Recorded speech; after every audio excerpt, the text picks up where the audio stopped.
हामीले चाहिँ जहिले पनि मौरी समाउँदा मौरी निरीक्षण गर्दा चाहिँ एकदमै सेफ्टीसँग गर्नुपर्ने हुन्छ। यो बिबेल ग्लोभ्स लगाएर मात्रै हामीले काम गर्नुपर्ने हुन्छ। उनीहरूलाई मौरीहरू रिसाएको हुन्छ, हामीलाई आक्रमण गर्नु पनि सक्छ। त्यही भएर सेफ्टीसँग काम गऱ्यो भने चाहिँ एकदमै राम्रो हुन्छ। र अब यो कसरी उठाउनु पर्ने म अलिकति तपाईँलाई देखाउन गइरहेको छु।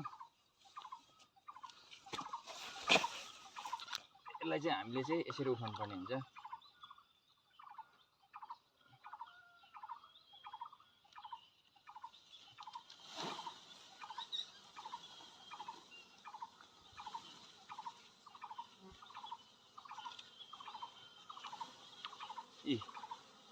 यो प्रकारले चाहिँ हामीले चाहिँ स्वर्मिङ ब्यागमा चाहिँ मौरी उठाउनु पर्ने हुन्छ। र अब यसलाई कसो गर्ने भन्दाखेरि चाहिँ यसलाई चाहिँ उदिमिन्डो पार्नुपर्छ यसरी।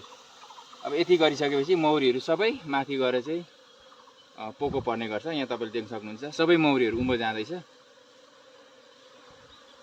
मौरी उठाउने प्रोसेस चाहिँ यही हो। स्वर्मिङ ब्याग छ भने चाहिँ एकदमै सजिलो हुन्छ।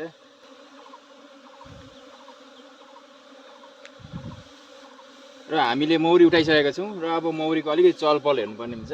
र यता जाँदैछ कि यता जाँदैछ। र यो चाहिँ अब हामीले बिस्तारै यसरी खोलिदिनुपर्छ।